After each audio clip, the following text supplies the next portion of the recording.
नमस्कार दोस्तों, आइए इस प्रश्न को हल करते हैं। ये लिखा है कि अगर आपको किसी संख्या से 1/2 घटाने और परिणाम को 1/2 से गुणा करने पर 1/8 प्राप्त होता है तो वह संख्या क्या है। ठीक है, ऐसे प्रश्नों को हल करने के लिए हम सबसे पहले मान लेते हैं, चूँकि वो संख्या हमें मालूम नहीं है, उसी को ज्ञात करना है। तो हम मान लेते हैं कि माना वह संख्या यक्स है। ठीक है, मान लिए। अब लिखेंगे प्रश्नानुसार। क्या लिखेंगे? प्रश्नानुसार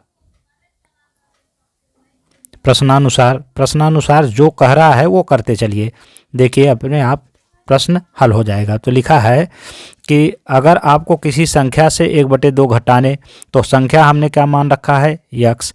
अब उसमें से 1/2 को घटा दिया जाए, तो चलिए 1/2 घटा दिए। घटाने और परिणाम को 1/2 से गुणा करने पर, तो जब घटाए हैं तो मान लेते हैं परिणाम यही है। अब इसी को क्या करते हैं? 1/2 से कर देते हैं गुणा। तो कह रहा है परिणाम को 1/2 से गुणा करने पर 1/8 प्राप्त होता है। तो प्राप्त होता है मतलब बराबर हमको मिलता है। तो मिला क्या? 1/8। अब इसी को हल कर दिया जाए।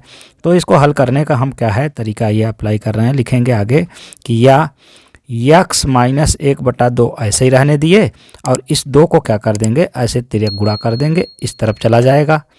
और क्या है? 1 क्या है? नीचे चला आएगा 8 के पास। तो 1 का तो कोई महत्व नहीं रहा, हम 2 का 1 के पास गुणा करा देंगे, ऐसा हो जाएगा ये। तो ये लिखेंगे दिस इक्वल टू, ये हो जाएगा 2/8, क्योंकि हमने 2 का 1 के साथ गुणा करा दिया। अब इसको हल करेंगे तो ये क्या हो जाएगा?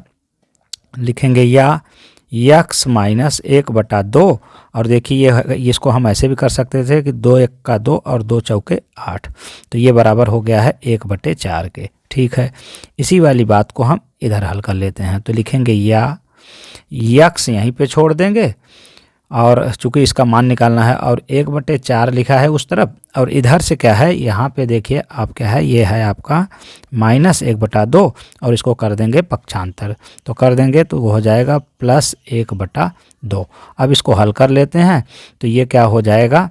नीचे इसका क्या एलसीएम हो गया 4, और ये हो गया 4 1 का 4, 1 का ऊपर गुणा करेंगे 1 ही आएगा, और 2 दूनी 4, 2 का ऊपर गुणा करेंगे तो ये होगा 2, और ऊपर 2 और 1 जोड़ के हम इसको कर देते हैं 3, और नीचे 4 तो है ये है, और यही है यक्स का मान। तो लास्ट में लिख दीजिए यक्स बराबर, यहाँ भी आप लिख दीजिए यक्स बराबर। तो ये देखिए यक्स का मान हमसे पूछ रहा था, मतलब वो संख्या पूछ रहा था, तो हमने क्या है बता दिया कि यक्स बराबर क्या है 3/4, अर्थात वह संख्या लिख देंगे, अर्थात वह संख्या 3/4 है। यही है आपका आंसर, अर्थात उत्तर। मिलते हैं अगले वीडियो में, तब तक लीजिए नमस्कार। प्लीज़ वीडियो को लाइक, चैनल को सब्सक्राइब करना ना भूलिए। धन्यवाद।